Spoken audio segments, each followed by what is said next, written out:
周日晚间，桃园中立环东市场突然窜出猛烈的火舌，伴随浓烟不断的窜出，甚至还频频发出爆炸声响，烧毁50个摊位，更让附近大楼的警报器也跟着狂响。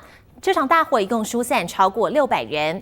有居民表示，在这里住了30年，第一次看到这么大的火警，饱受惊吓。